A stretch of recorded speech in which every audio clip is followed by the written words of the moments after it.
नमस्कार दोस्तों। आज मैं आपको एक बहुत ही उभरती हुई समस्या, जो वैसे तो समस्या हमेशा रही है, मगर आज की डेट में ये समस्या एक विकराल रूप धारण कर चुकी है। वो है अल्कोहल का प्रयोग। और किसी टाइम पे अल्कोहल का प्रयोग ऐसा माना जाता था कि एक सर्टेन एज से पहले कोई नहीं करता, और करता है तो वो इक्का दुक्का। मगर अब ऐसा कुछ नहीं है। इवन फेयरवेल पार्टी में स्कूल्स के बच्चे तक 10th या 12th में ड्रिंक्स यूज़ करने लगे हैं, और ये बहुत ही चिंता की बात है। और उसका मेन कारण है कि इनके बारे में लोगों को ज़्यादा पता नहीं है। तो आज की जो ये मेरी वीडियो है, ये एक तरह से सभी लोग जो नशा करना चाहते हैं या ऑलरेडी कर रहे हैं उनके लिए एक मार्गदर्शन के रूप में है। इसमें मैं वो बातें ही बताऊंगा जो आम आदमी को पता होनी चाहिए। तो देखो, पहले तो अभी हमारे समाज ने कुछ नशों को लगभग एक्सेप्ट ही कर लिया है।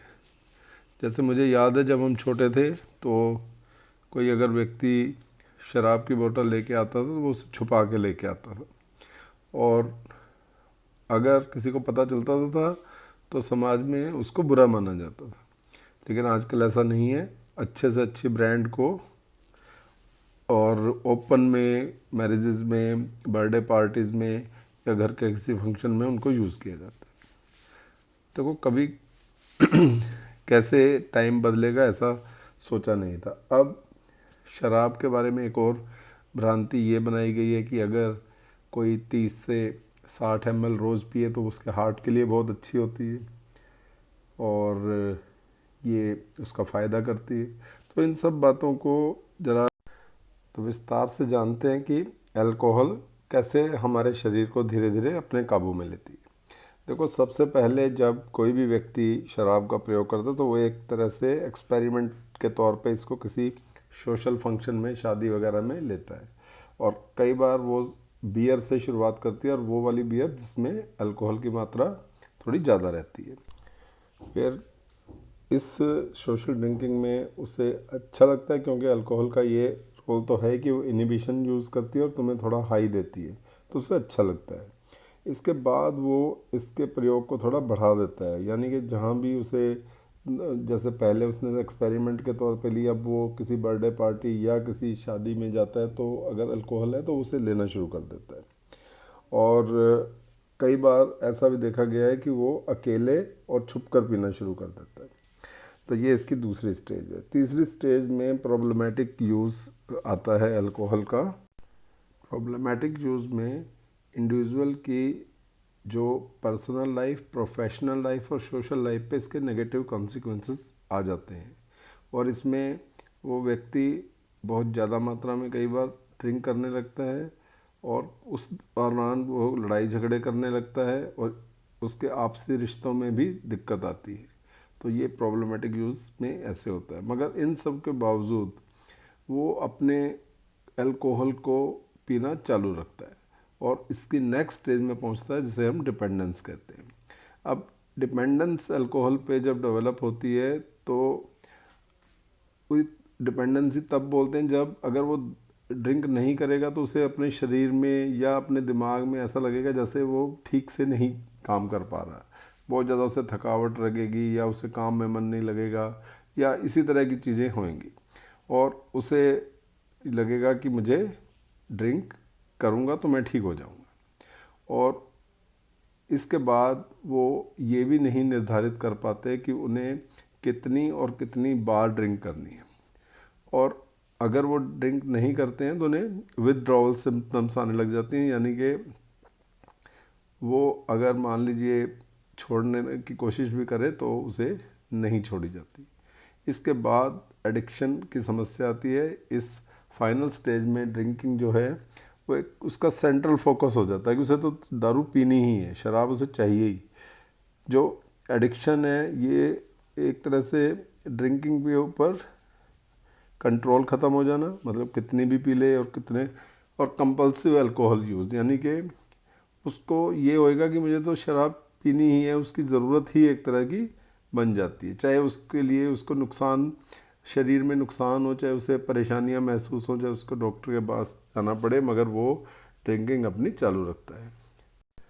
और इसी अवस्था में देखा गया कई बार वो सुबह उठते ही दारू पीने लगता है, क्योंकि उसको अगर शराब नहीं मिलेगा तो वो मानसिक तौर पे और शारीरिक तौर पे अपने डेली रूटीन को करने के लायक भी नहीं रहता है। तो ये जब स्टेज आ जाती है तो एक तरह से आप ये मान लीजिए कि वो एडिक्ट हो चुका है। और एडिक्शन जो है, इसमें आदमी का फिर ड्रिंक्स के ऊपर कोई कंट्रोल नहीं रहता, और उसकी हेल्थ, उसके रिलेशंस, उसके सोशल इश्यूज जो भी होते हैं उसके सबको ताक पे रख देता है, मगर वो ड्रिंक करता रहता है। इसके बाद जो इसके दुष्प्रभाव हैं वो शरीर पे, मेनली लिवर पे इफेक्ट डालते हैं। और लिवर में जैसे पहले ग्रेड 2 या ग्रेड 3 फैटी लिवर आएंगे, या लिवर फंक्शन टेस्ट में दिक्कत आएगी। उसके बाद फाइब्रोसिस और कुछ केसेस में सिरोसिस डेवलप हो जाती है, जो कि एक जानलेवा और लगभग लगभग लाइलाज बीमारी है। लेकिन जो पीने वाले हैं और जिनके पास पैसे भी होते हैं वो अक्सर ऐसी डींग मारते मिलते हैं कि कोई बात नहीं, हम लिवर ट्रांसप्लांट करा लेंगे। तो देखिए, जो मैं एंड में इसके बारे में बोलना चाहूँगा वो यही है कि ये सब बातें जो मैंने डिफरेंट स्टेजेस बताई हैं, इनकी तरफ जब हम, कोई भी बच्चा या बड़ा जब ड्रिंक करना शुरू करता है तो वो ध्यान नहीं देता। अब जो ये मिथ है कि 30 ml टू 60 ml लें तो ये सेहत के लिए अच्छी रहती है, इसका क्या समझने की बात है वो ये है कि जो अल्कोहल है वो तुम्हें अपना गुलाम बनाती है। और जैसे मैंने डिफरेंट स्टेजेस का बताया, कोई ऐसा व्यक्ति जो शुरू करे अल्कोहल को और हमेशा 30 टू 60 ml ही लेता रहे, ऐसा आपको मिलेगा नहीं। और क्योंकि ये अल्कोहल का करेक्टर ही नहीं है, तुम धीरे धीरे इसकी ज़्यादा मात्रा को टॉलरेट करने लगते हो, टॉलरेंस डेवलप होता है और तुम्हें और दारू चाहिए होती है, और फिर वही सीक्वेंस जो मैंने बताया वो सब चलती है। तो इसलिए 30 टू 60 ml से ही सब शुरू करते हैं, बल्कि इससे भी कम से शुरू करते हैं या बियर से शुरू करते हैं, लेकिन फिर उनका कोई कंट्रोल नहीं रहता। दूसरी बात कि ये जो अल्कोहल के बारे में ये है कि हार्ट के लिए अच्छा है, ठीक है, हार्ट के लिए अच्छा, मगर ये लीवर के लिए बहुत बुरा है। और ऐसा बहुत लोग बोलते हैं कि वो व्यक्ति इतने साल तक पीता रहा, उसे कुछ नहीं हुआ, और किसी दूसरे को सिरोसिस हो गई है कुछ। देखो, ये आप समझ लीजिए कि ये पर्सन टू पर्सन वेरी करती है। कुछ लोगों के, आप ये समझते हो कि जीन्स में कुछ ऐसा होता है कि, या उसके क्या एग्जैक्ट कारण है ये नहीं पता, लेकिन ये पर्सन टू पर्सन वेरी करेगी। किसी में सिरोसिस बहुत जल्दी डेवलप हो जाता है, कईयों में बहुत सालों के बाद भी नहीं होता है, मगर जो बाकी सीक्वेंसेस हैं, जो बाकी परेशानियां, वो तो फेस वो करेंगे ही। दूसरा, जो लिवर ट्रांसप्लांटेशन है वो एक बहुत ही महंगा, मतलब आप ये समझ लीजिए आज के टाइम में अगर नॉर्मल सेटअप में लिवर ट्रांसप्लांट कराया जाए, पहले तो तुम्हें लिवर डोनेट करने के लिए कोई अपना ही फैमिली मेम्बर चाहिएगा, और उसमें वो सब किडनी ट्रांसप्लांटेशन वाले ही फंडे हैं, ब्लड ग्रुप मैच करे, बाकी चीज़ें मैच करें, तभी वो पॉसिबल है।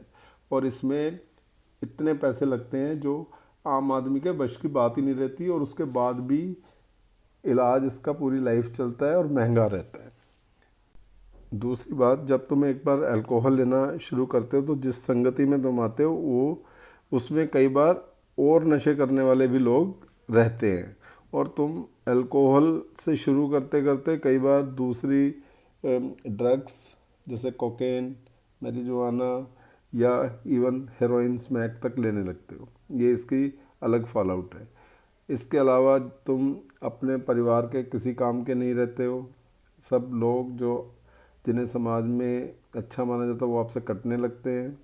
तो मैं मेनली यंग जनरेशन को ये बोलूँगा कि ये सोचने से और शुरू करने से पहले कि इससे कुछ नहीं होता, ये तो हार्ट के लिए बहुत अच्छी है, इससे तो हम थोड़ा मॉडर्न लगेंगे, और आजकल तो सब पीने लग गए हैं, औरतें भी पीती हैं, ये वो, इन सब बातों को छोड़ के अगर आपने ज़िंदगी में अपने सेहत का ध्यान रखना है, अपने समाज और फैमिली के काम आना है, और ज़िंदगी में कुछ करना है, कुछ बनना है, तो अल्कोहल से दूर रहें।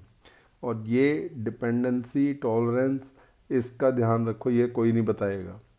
और जब आप इसके नेगेटिव इफ़ेक्ट्स पे ध्यान रखेंगे तो आप अवश्य ही इससे बच के रहोगे। उम्मीद करता हूँ ये वीडियो मेरी कुछ आपका मार्गदर्शन कर पाएगी। Thank you very much.